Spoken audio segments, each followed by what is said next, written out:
This is the One Girl Revolution podcast, a podcast that highlights the stories of world-changing women and girls across the country. We hope that these stories inspire you, but even more so, we hope that these stories help you to see your own value, your purpose, and your power to change the world through your life. Every woman and girl is a One Girl Revolution. Welcome to the One Girl Revolution podcast. It's your girl, Kate, here. I am so honored to introduce you to this week's guest, an incredible woman, a fierce advocate, and a force for change, Chacrice Miles. Chacrice is the founder and CEO of Transition 123, a nonprofit organization based right here in Detroit that supports women as they rebuild their lives after domestic abuse. Transition 123 provides safe housing, basic necessities, mentoring, workforce development, life skills training, and most importantly, a community of support and empowerment. This organization is more than a program. It's a lifeline. It's about healing. It's about restoration. It's about reminding women that they are not alone, that their story doesn't end with what happened to them, and that a new beginning is possible. And that mission begins with Chacrice's own powerful story. Chacrice is a survivor of domestic abuse herself, a woman who has walked through the fire and emerged stronger, more grounded, and more determined than ever to help others find freedom and healing. She knows firsthand the trauma, fear, and isolation that comes with abuse. And she knows also about the courage, strength, and hope it takes to rise above it. In this episode, Chacrice opens up about her own journey, the pain she endured, the turning points that changed everything for her, and how she went from surviving to thriving. She also shares what inspired her to create Transition 123, how the organization is transforming lives, and the deep purpose that drives her every single day. She also tells the stories of women she's worked with over the years, women who have escaped unimaginable abuse and are now building lives filled with purpose, peace, and power. These are women who were once silenced and dismissed and are now speaking up, reclaiming their stories, and becoming leaders in their own lives and communities. This episode is a powerful reminder that every woman matters, that healing is possible, and that it only takes one safe place, one supportive voice, one opportunity to change someone's entire life. Whether you or someone you love has experienced domestic abuse, or you simply believe in supporting women on their path to healing, this episode will move you. You'll hear the heart behind Chacrice's mission, the bravery behind her story, and the hope that she brings to every woman she meets. So without further ado, here's my conversation with Chacrice. Chacrice, welcome to the One Girl Revolution podcast. Well, thank you for having me, Kate. I'm really appreciative, and I just thank you for even having having this opportunity to share our story. Well, I am so grateful and so excited to have you on. I'm grateful to our mutual friend, Jennifer Jackson from the Dre Project. Yes. Shout out to JJ for connecting us. JJ. And I think it's so beautiful. And she's such an example of it. And I know you are as well, of the power of one woman. You know, we believe here at One Girl Revolution that every single woman and girl is a one girl revolution and they can change the world. But there's something really powerful about when one girl revolutions come together and when women and girls who are world changers come together. And so I know you and JJ have collaborated and worked together, and I know that there's a whole network of organizations. I know you work with so many different organizations. And so I'm so excited to have this opportunity to highlight you and highlight your incredible work with Transition 123. Yes, it's almost like a Wonder Twin Power Activate thing, right? You remember that? Yeah, it's exactly that. And JJ is that way. I feel like she is just such a beacon of light, and she will just it's like a power twin. She just jumps on board, like, Chacrice, what are you doing? And jumps on board and supports, which is amazing. Yes, and she's also paving absolutely. her own path, and we all try to support her in any way that we can. Yes. So I want to talk about the incredible work that you're doing with Transition 123. But before we get into that, I would love to rewind and hear a little bit about your own story, your own journey, and your life before Transition 123. So I would love for you just to share a little bit about your story. Well, it started like back, I wanted to say early on in my life. I didn't realize I was in a abusive situation, in a domestic violence situation. And, it wasn't talked, that word wasn't even thrown around, really people didn't even really know the meaning of the word itself, at least in our community, in our culture. And being a young single mom, being in a relationship, kind of toxic, didn't know, it was a good bad. I'm not saying that the relationship was all bad. It's just dynamics in the relationship, the situation in the relationship, that I realized that it was not going good. So in that, I decided to, exit out the relationship. It wasn't good for me and my children. Um, so I decided to exit out, and really I had to come up with some strength because, when you're in those type of relationships, family only see one side of it. They don't see the other side, the dark side. They just see the light side. So that being the case, them seeing the light side, I was a hairdresser back then, entrepreneur. I call myself a serial entrepreneur. I was an entrepreneur. I did hair. I'm a licensed hairstylist, cosmetologist. And so I ended up purchasing a home, and once I purchased my home, I really said, this is enough. Enough is enough.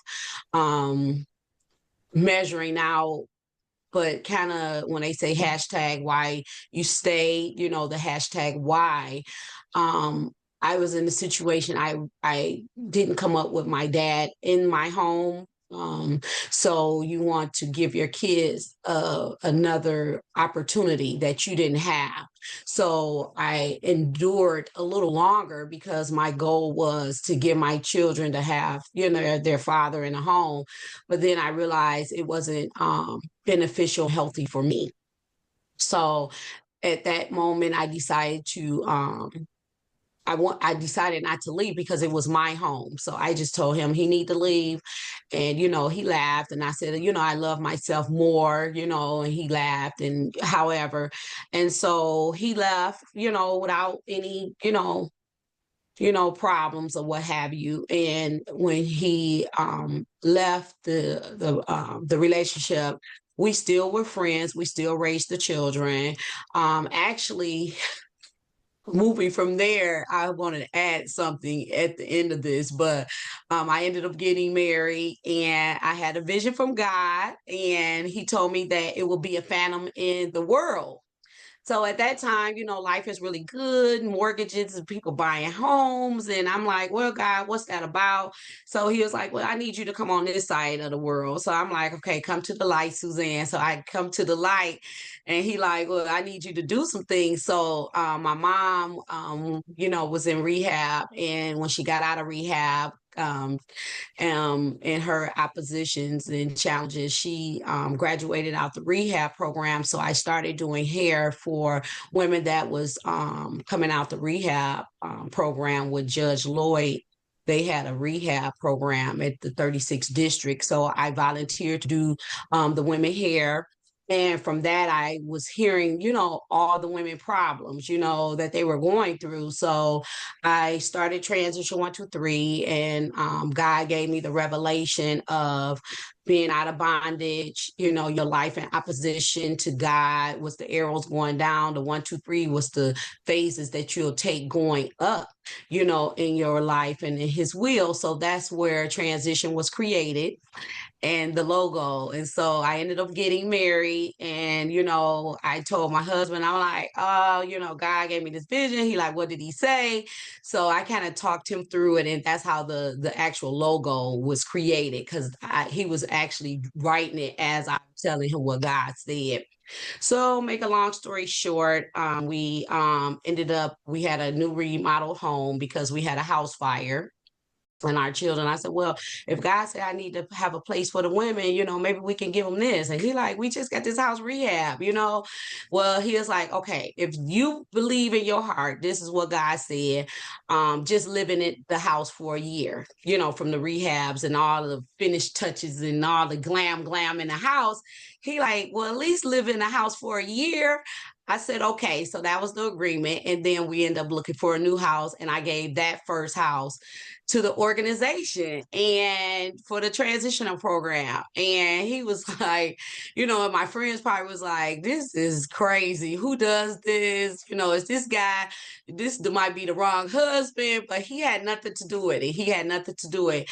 And actually, my kid's father is like, he's like I said, he's a wonderful guy. After we broke up and all of that, he realized like, dang, maybe that was bad. And he didn't realize that transition was because of our relationship of me being in domestic violence until I went on the Dr. Phil show.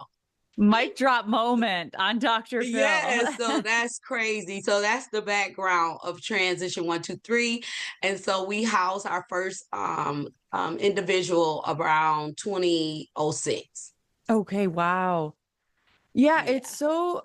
there are so many things about your story that I want to talk about, but what I love so much about you is there were different chapters of life and you were finding ways to serve people. You were finding ways to help Yes. people. And even thinking about hairdressing, right? And thinking about these women coming out of rehab and saying, hey, let me cut your hair, or let me take, let me braid your hair, let me do whatever. Those things are transformative for people when they're going through something difficult or they're coming out of rehab, or even thinking about homelessness, right? Doing the little thing can sometimes have a massive impact. And we all can relate to that in some capacity, because even when we go get our hair done, it can just have this transformative effect, right? You're having a terrible day and you get your hair done. You're like, oh yeah, all right, let's go. Let me take on the world. You look, it's called you look good, you feel good. You know what I'm saying? You look good, you feel good. And that's like our mission, like new beginning. So that, you after you get your hair done, even your car, when you get your car washed, it's like, hey, seem like your car even drive a little better after you get your Right. car washed. If you call your car a boy or girl, but however, the car is even happy. It seems like once it get a good wash. You know what I'm saying? Yeah.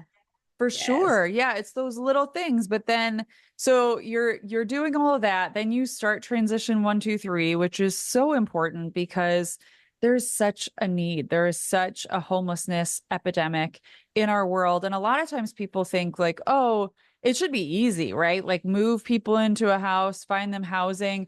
But it's sometimes also the little things around them, right? Like maybe you get them into a place, but it's also making sure that they have employment, or making sure that they have, maybe you can get them in a place, but like, what about furniture? What about blankets? What about whatever things their kids need? There are so many facets to that Yes. epidemic in our world. Yes, and just to know that process that you're speaking on, even having the transitional house at that moment, it was filled really quick. Funding back then wasn't geared towards domestic violence. That was something that people really didn't want to discuss. Back then, they said, well, if you're going to get into this business, doing an organization, you should start off with your population group being homeless. And I'm like, well, it's one thing about being homeless, but I didn't have a place to go when I wanted to leave my situation. And then I thought, why should I leave my place? Because this is my home and I didn't want to go to a shelter, and in Detroit at that time, there's only one domestic violence shelter at that time, and they stay filled, and so just knowing the homelessness, my husband, he became a master builder. He was like going out doing back then, when people wasn't even really wanting to do construction. He was out doing construction, and when he met me, he said, I feel you like real estate. And I said, I do. So we started getting homes and rehabbing them, and I became a licensed builder. in this. I'm a licensed builder. I've been a licensed builder for 15 years. And we decided to rehab some more homes for women to have a place to go. And when you think of the homelessness, like you said back then, funding wasn't available. Like for the grassroots as the main stream organization. So me being back then out there networking and everything, it really wasn't any resources available, like you said. So we and my family, we spent a lot of funding and personal funds for me doing hair and doing rehabs for people to acquire money to be able to we have these homes, and the homes, once the market started crashing back, we lost a lot of homes because I didn't know that you had to pay taxes on the houses after you received them. So that was a whole nother thing, and I don't think we should have been paying taxes anyway because we're a nonprofit. But you learn as you go. But that is something that the women always have needed, was like you said, blankets and different things like that to keep them, sustained. But mainly it was like one of the hardships was mostly was to get them jobs, was the transportation. And that's still a big deal. Along with the housing is the transportation. So it's been an ongoing challenge. But right now, I still feel like it's still hopeful. I'm Yeah. still hopeful. Yeah, there is always hope, like Detroit's motto. There's always hope. And I love Detroit's motto, from one Detroit woman to another. I love it so much because to me, it really is representative of women. There's always hope and it will rise from the ashes. And that is the inspiration behind One Yes, Girl Revolution. But I know it's also the inspiration behind I mean, your story is a great example of that, right? That you have risen from the ashes, just like the city of Detroit, just like every woman who's listening. We've all been through different things in life, trauma, abuse, difficulties. And it's so important for us to share our stories because it gives other women hope. And I know that's really what your story has given. It's given other women courage. It's given other women hope and given other women, it's really empowered them to say, oh, Chacrice did this. I could too. I could find that courage within me. absolutely, absolutely. And I always tell the women that come through the program to never give up. It's a thing that I stand on, to never give up, no matter what your life perceived to be, what it looked like. I have a picture in my office. It says that with the unseen, have the faith of the unknowing, just keep your faith, because you will always get dealt a card, and you always have to make a choice. And sometimes we make choices and we beat ourselves up. But when you make the choice, you always make, most people always make a choice for the better good. Like I always say, who signs up for domestic violence? Nobody does. You wind up in a situation sometimes just making of something that you thought was good that will turn out to evolve to something negative, but you can still turn a negative into positive. All things work together for the good. So where you see something that you have found yourself in, sometimes we have to have that nugget to take us where we're going. So people always say, well, why me? And then I always say, why not you? Because that's the card that I had to deal myself. Well, why not you? Why do I have to continue to do this? No matter when we get to, like you said, we deal with our girls and women and young girls. We want to make sure we ensure them that even the choice that they made, it's not, don't look at it as a bad thing, because we'll beat ourselves up about it when sometimes that wasn't, it's not your fault. It's not your fault. And so you say, well, I shouldn't have done this, or I shouldn't have done that, maybe I could have done that. And I say not to go there, because you'll take yourself back in a place that you don't want to go. So I always encourage people along the way that don't beat yourself up on a choice that you have made.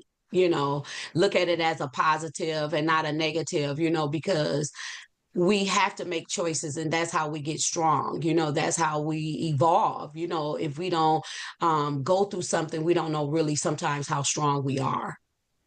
Yeah, we're always writing our story. And I think that's so important for us to think about our life as a book, or as a story that's still being written. And there are so many moments in life where you can change, you can turn the page, and you can figure a way out. And I know that you, and through transition 1, 2, 3, you're really creating this path forward for so many women, for so many families. Every day, women and girls are changing the world, lifting up their communities, and making a difference. At One Girl Revolution, we are dedicated to highlighting the stories of world-changing women and girls to inspire the world. But we can't do it alone. This year, we're celebrating 6 years of telling these world-changing stories, and we need your help to keep it going.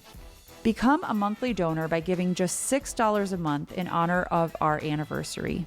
Every single dollar fuels our mission, keeping the podcast going, expanding our reach, and making sure these voices and these stories are heard far and wide. If you believe in the power of women's voices and their stories, if you want to be a part of the revolution, donate today. Go to onegirlrevolution.com/donate and be a part of the revolution. So I know that Transition 1, 2, 3 has grown and evolved so much since those early days, but talk about the mission for people that are listening. What is the mission of Transition 1, 2, 3, and talk about the great work that you do?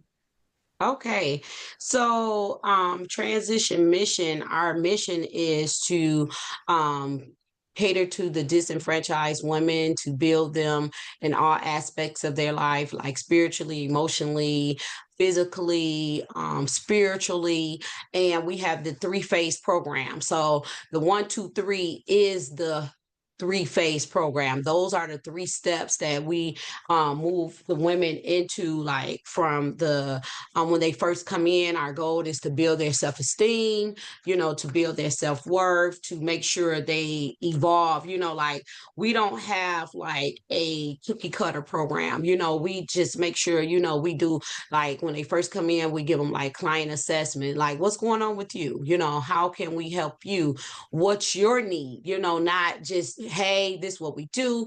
We bring them in to, enlighten them, like how can we help you, where are you at this point, and where do you need us to help you. So that first phase is the self-esteem, the self-worth, and then to build to see where they stand. And then the second phase is like the living skills, like where are you, what experience do you already have. We build them with the healing and the inner person of them, to give them we are trauma informed, so we try to make sure they have the right healing, the right case managers to help them, get to the where they need to go. Because some people might have already had a home and they had to leave, or they might need a PPO. So when they first come in, building their self-esteem, that's that confidence that you can go forward before you get to the second phase. And then the second phase is like we're, hugging you, like what can we do at this point to heal you, to know that you can, it's that second phase that you can, and kind of pull out like what have you done, where you stand. Because a lot of women, we have been finding out this season, in the last couple of years, the financial abuse. And most people don't look at domestic violence in the financial abuse part, but once they isolate you, the power wheel is very powerful. Once they isolate you from your family, your friends, and your coworkers, oh, you don't need them. This they don't like you. And he'll pick something out that you might have said about a friend, and he'll elaborate on that. And the main thing is to get you away from your family, and to make seem like he's such a good guy, you can be around him more than your family and friends. And I need this, and I need you to take care of that.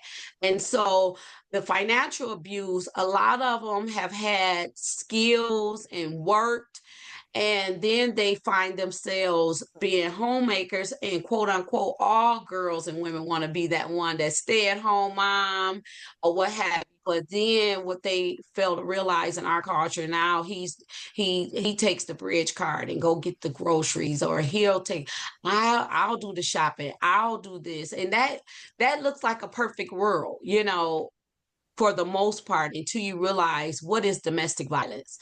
What does that look like? Because I didn't know what that meant. You know what I'm saying? That I was even in that situation. So that second phase is to kind of like build more about the healthy lifestyle, where you are to be better. And then the third phase, we is more like economic development, helping you get a job. Um, and we don't rush them because we want you to be healed before we put a little pressure. So the first kind of months or something, like I said, the self-esteem, just getting them more motivated.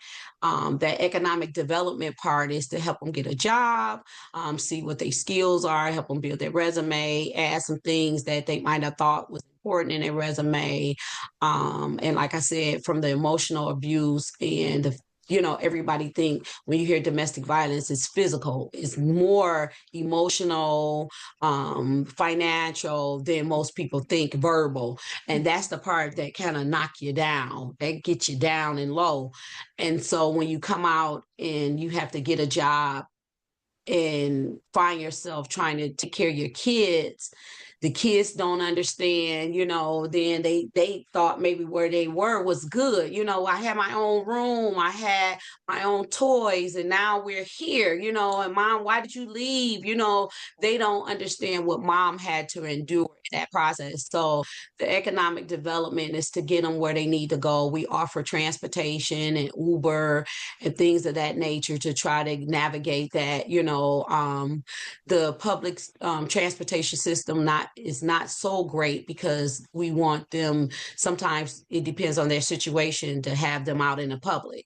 So trying not to confine them. So we try to put them in a area that's not where they used to live. So we try to have homes throughout the city of Detroit. And now we have an office in Southfield, which is the suburbs now, but try to have them in different places. So wherever their perpetrator is, they can have a place outside of that space so they can still have a sense of freedom. You know what I'm saying? And to kind of remove that confinement and that isolation that they have already been in. So that's that 1, 2, 3 part. So our mission is just to continue on that mission and to give them some space. So our goal is to really get a building, because the building will give them some space. It will give the kids a playground. And we've been in business, Kate, like 25 years.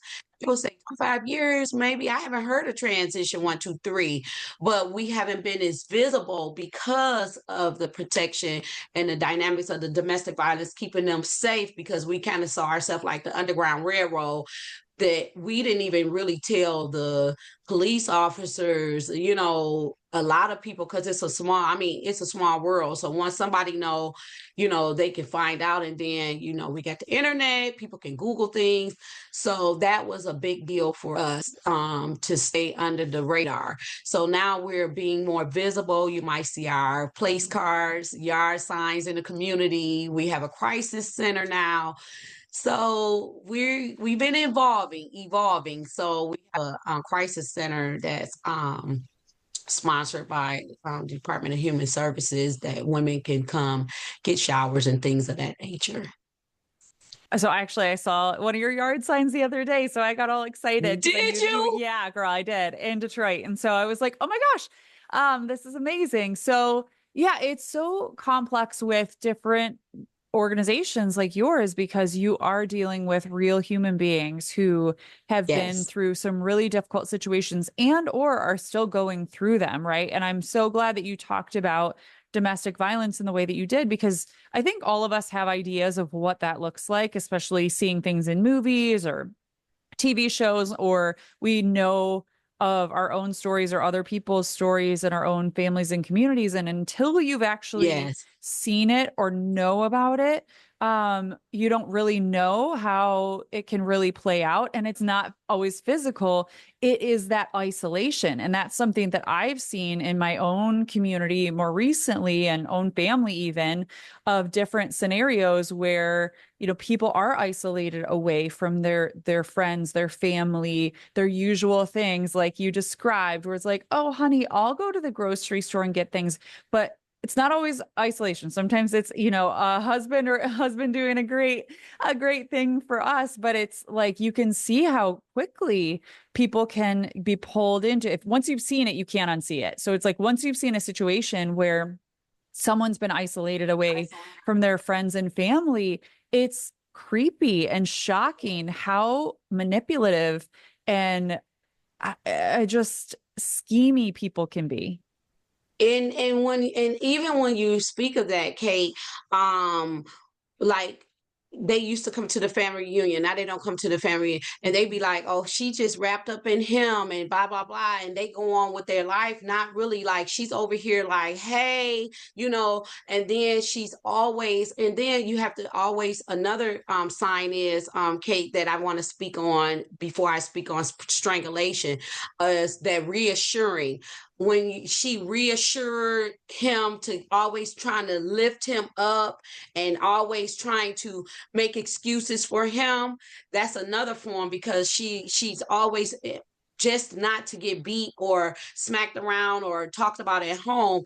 She has to reassure him. So even if she came to visit you, when she gets home, she have to reassure him. Or now she's telling more Kate business because now she has to reassure him that she's not doing this, she's not doing certain things. And so I always say everybody knows somebody who's been in a domestic situation, but when we subtract the physical part, domestic violence is major. From the strangulation is a thing now. It's like a lot of women are dying from strangulation now. They have classes now that we are going to be taking pertaining to strangulation. They are dying from strangulation. When they say 1 out of 4, me being in this business, I say it's 1 out of 2 because every other person knows somebody who's affected by domestic violence. And that's something, it's kind of like seems shaming. So we don't even get the support that you want to see because they say, oh, it's her own fault. She should leave. She should go, but they don't even understand like the pressures that an individual is dealing with when they're in a domestic violence situation. It's easily said and done. She should just leave. He didn't threaten the mama. He has threatened the sister. I kill your sister. I kill your mama. Don't nobody care about your mama. Don't nobody care about your daddy.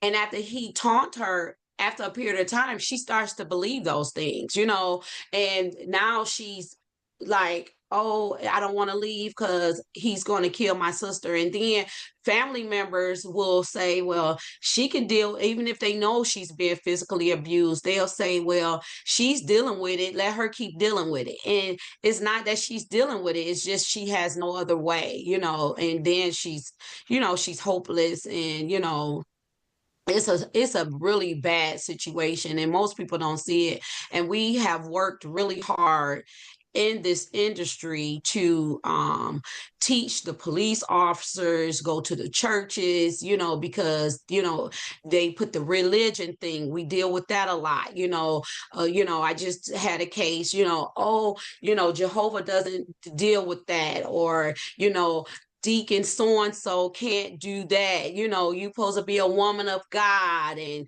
if you're a woman of God, you shouldn't be. God don't believe in divorce, so they throw all these different things to keep you from leaving the situation or to keep you interrogate. I mean, it's just a control thing. It's a whole control, like when they say the control power wheel, it's a whole control thing that we have to, take on every day, for domestic violence in our community as a whole, for us to reach out, like you might want to support our organization because you know, or you might be in a domestic violence situation, but how can you help without doing a walk?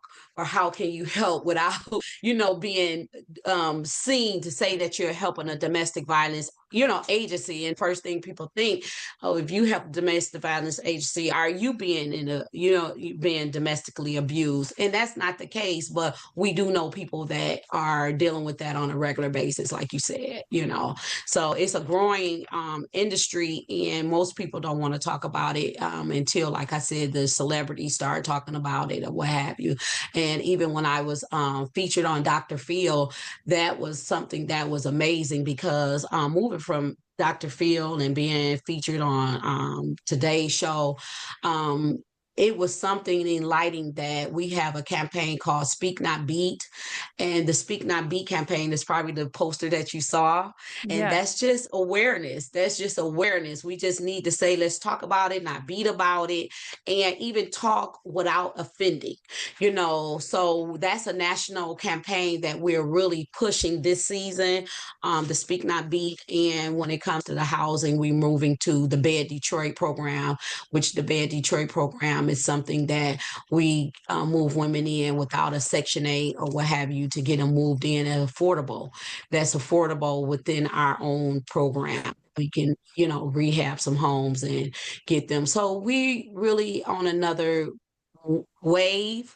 So, I mean, I'm excited even like to be on your podcast to talk about what women experience in domestic violence. And really when the COVID came, that was really a bad point because now she's in there with the perpetrator longer than normal because at least he'll leave and probably come back. But now we're all in this together. So she really can probably identify more that she was in a domestic violence situation from COVID. Yeah, COVID Yeah. was such a dark time for Yeah. domestic violence, for child abuse, for so many people because, yeah, everyone was isolated, right? Molestation, you got to think Yeah. even molestation went up, Yeah. because now he's in there, he's mad at you, I'm going to go take advantage of your children, and that's another thing that we haven't even touched on is, abuse in that it might not been domestically with her, the, intimate partner, IPV violence, as it is abusive to their children. You know what I'm saying? I'm going to sexual assault your child now because forget you, and it's rough out there, and just to see this thing evolve, it's getting bigger and bigger. And if we don't get homes, affordable housing, and the jobs are there, but it's all the other dynamics that's affecting an individual when she try to get a home. She still need to get to the job, and she still need daycare is another big deal. So I'm working, hopefully pray for me that I can change a policy for the daycare. So I want to talk to the state about a new program for childcare. Yeah, it's all of the different facets of a story, right? And Yes, every single person that you're working with, their stories are different. So it's so complex. You're trying to figure out the puzzle pieces. Okay, what are the things that they need? And that's what I love so much about your organization is it really is this overarching community to say, okay, what's going on? What's your situation? How do we get you out or how do we get you housed? And then where do we go from there? The 1, 2, 3, which I love. One thing that I want to mention too is it's also not just women, and this is something that we don't hear a lot about too, that men can also be in domestic violence situations, and especially with those manipulative, isolating situations. And I don't want to, I want to focus on the women here because I know it's so prevalent amongst women, but it's also worth mentioning that even men can be in those situations too. absolutely. And that's one thing that we try to teach even in transition 1, 2, 3 is that communication. See, the communication part is the thing, like a woman, hurt people. And sometimes women get in a relationship sooner than they need to. Now they're hurting their new partner, and he doesn't deserve that. And he's not going to speak up because he don't want his friends to shame him, like, you taking that off of her, her, I'll do X, Y, and Z. You shouldn't take that. And they laugh. But yes, men are being abused every day. And that's something that one of the other founders, which is my ex-husband, he's a founder of Transition 123. He's going to be working for the intervention. And he said the only way that we can kind of fight this fight of domestic violence and this epidemic is to get the men involved. So we have these new t-shirts that we on the back of them, it says the help me sign for deaf, to help me. So we say more men could probably wear that shirt. So that's another way that we can kind of get the men involved, that even if they just wear the t-shirt. And we have had walks or what have you, that men have showed up to our events with that have been abused. And I love the fact that they stand up, because they are. And another culture, the transgender LGBTQ community, a lot of men in that community, the intimate partners are abusive. We get calls from, I love him, but he's abusing me, and we need to help them, because here again, hurt people. And so this a whole community thing that we have to continue to be, like you said, more visible. The funding has to continue to come. As we know, the government is shutting down funds based on if you're culturally specific, based on if you're a DI program, if you mention LGBTQ in your website. So we had to do a whole lot of things to even continue this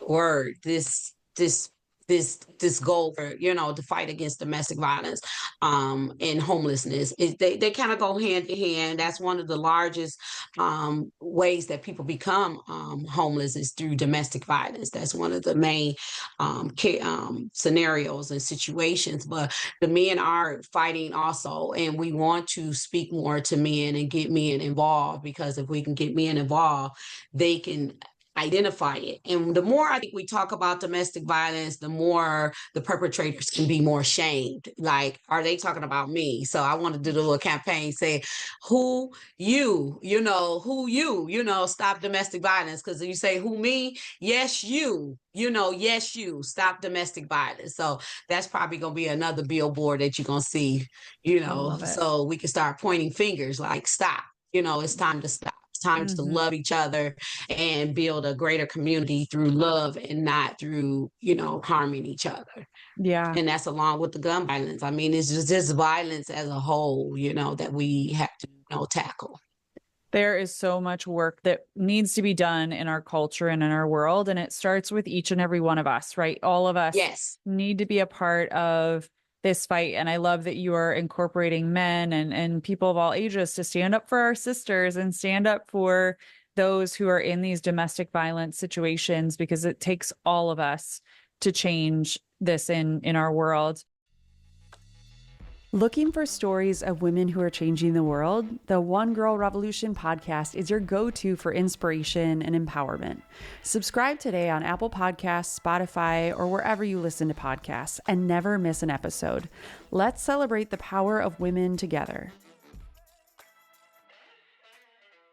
Is there a story of someone that has been helped through Transition 123, you can change their name or whatever you need to do, that you could just kind of share, that you feel like illustrates the power of the work that you're doing, that you could share?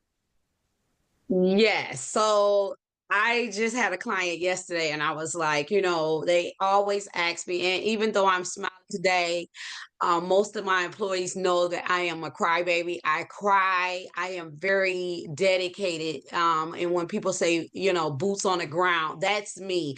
I get up at 3 o'clock in the morning, and, like I said, even like you said, a gentleman, I will get up, because men do call, and I go out and help them just as quick as I help a female.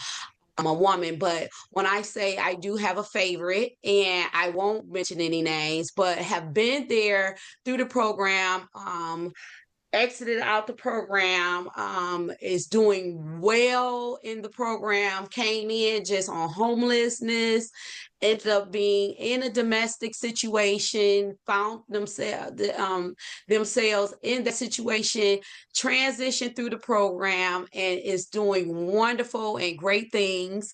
And I'm so proud of her. And just to even speak about it, it will make me get emotional because just know that all these years, a lot of women don't come back and say thank you. Because for whatever reason, and it's okay because I mean, we still doing what we're doing, but just to know that one came back and making a difference for the organization, and just proud that we know that the organization works, and we can and will continue to make a difference. And that's that person for me. And she's phenomenal. And most people always say, when you have employees and people, they answer to you, but just to know that you have employees, and they are happy, and they can change the different facet parts of uh just to move transition to where it needs to be because they know it worked for them. So yes, it is that one person.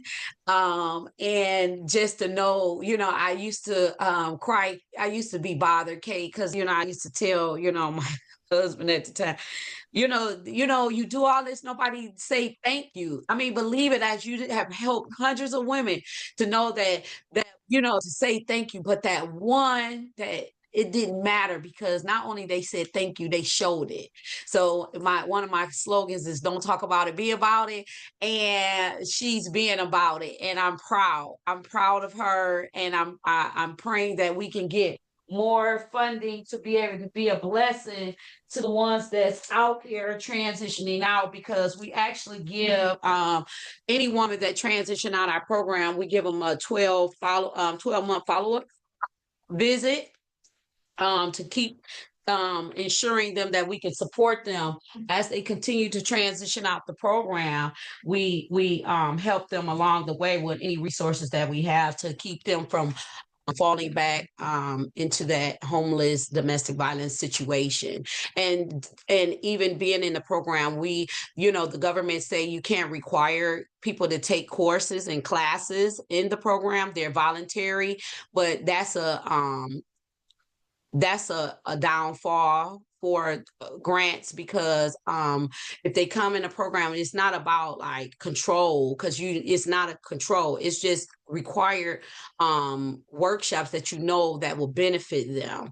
And that individual, she was in the program that wasn't under a funding of a program, so she had required courses that she needed to take to be in the program, and she said thank you because that's what they need. So she is so, elated. She's just so happy. And I'm just so happy. And I have so many stories about people that transition out, but that's the one that touched my heart. When they say, do you have favorites? That one have touched my heart. So I have to say that is my favorite. But go ahead. No, I love that so much. And I know you're like a proud mama with all these, all your little chickens, all Yes, your little yes, kids. and even the ones that don't make it, they come back and I run into them and they be like, still thank you. So you still, Yeah. they don't know what they didn't know until they know what they know, if It's that so makes sense. true. It's so true, but it's that support system and following people and their journeys and meeting them where they're at, which is just so Yes. incredible. So, where does transition 1, 2, 3 go from here? What are some things you're working on? And then in your dream of dream worlds, like where do you hope that you go and what impact do you hope that you can have on this world? Well, on this world, I mean, in this world, I always said if I could hop on one leg, I would hop hoping to carry one. So in that, I want to say too is how can the help keep helping if the help doesn't have help? So that being the case, the help needs help. I'm really petitioning that we get a building this year, this season. I found a hotel I really want to rehab. I have the capacity to rehab. I want to rehab a facility because if all the women are in and men, we can have men also in one place that they can thrive because women can trigger from a man, but a man can also be assistant. You know what I'm saying? Because that's the strength. We need strength also. So we're looking to get a building that we can rehab. Me being a builder, I have a lot of support, engineers, mechanical companies that will help us. So we want to reach out to some funders this season to get a building. If we can get a building, everybody in one place, we can all get up and we can prepare one meal, as in we're preparing, and the staff had to drive over to the different transition houses. We'll just, which is a lot, to go over here, check on so and so, pop up here, pop up there, because they're in the houses and then people get comfortable.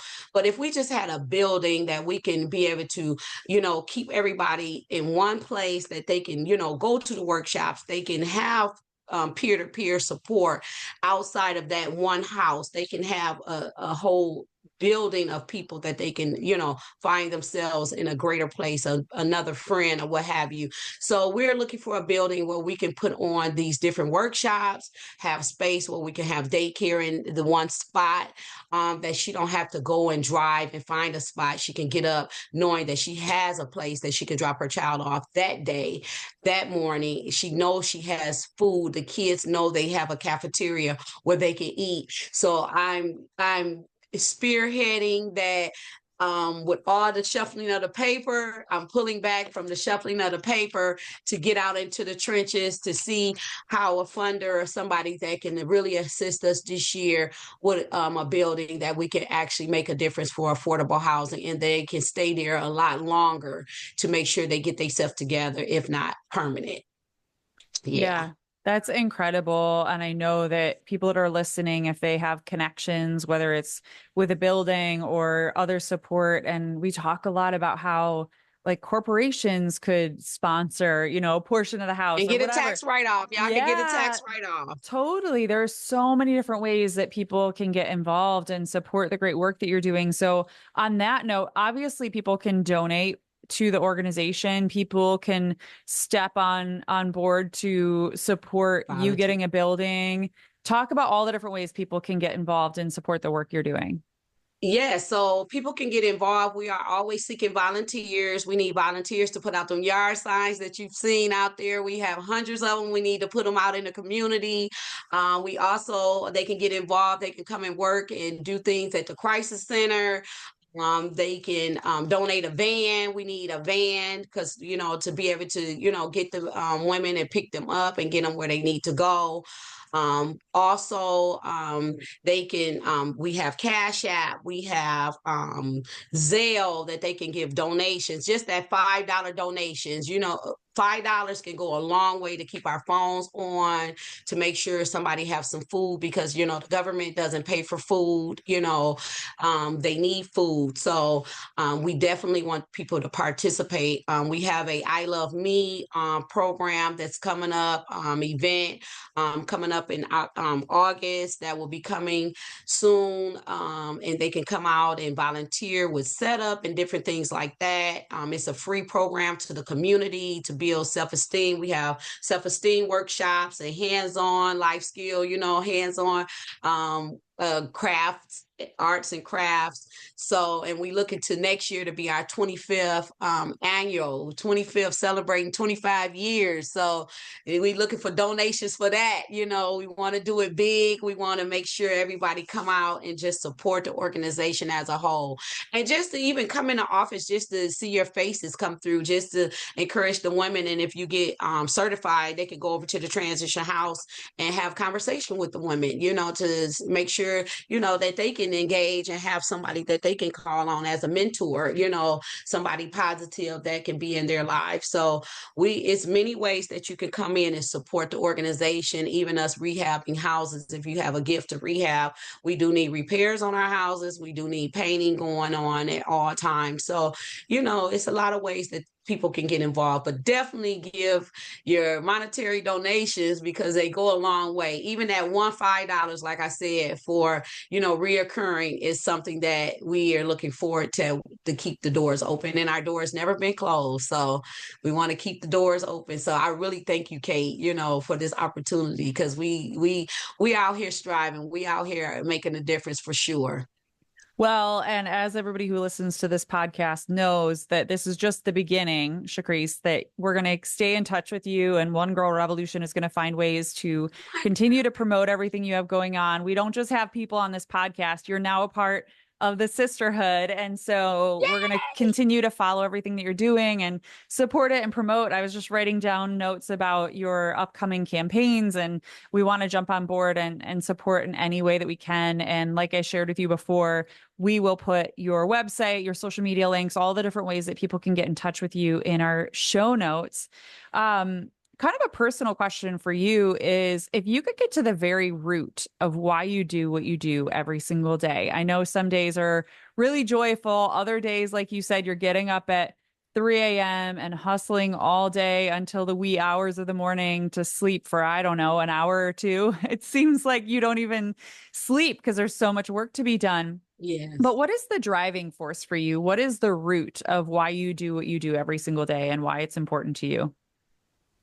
I'm a different ED. I'm a different executive director. I'm a different CEO. Most people, when they see executives and CEOs, they're always in their suits, where, as they should. And that being the case, it's almost like,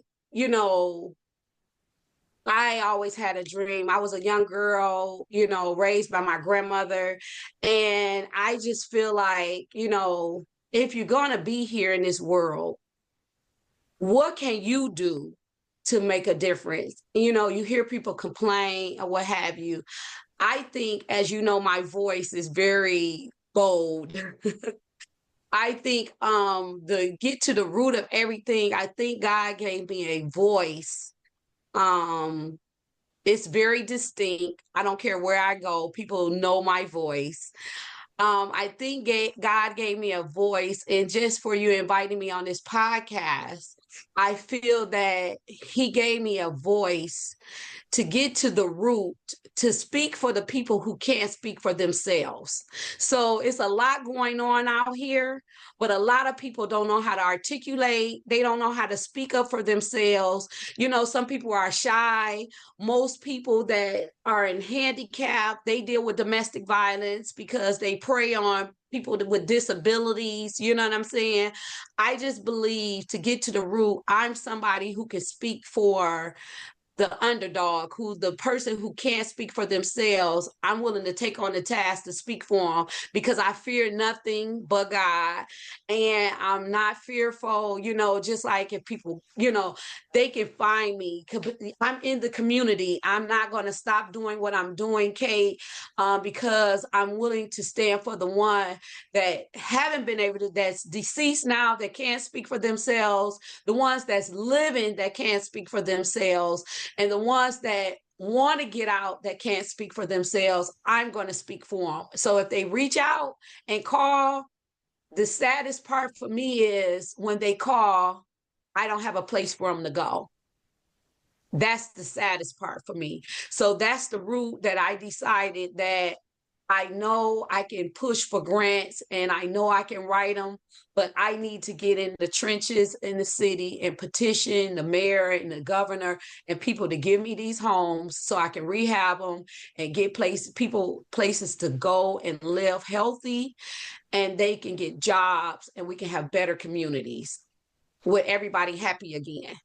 I don't know how that's going to look, but the blight and all of this, I am totally against it. And this season, I'm going to get it done. So you're going to hear from me more.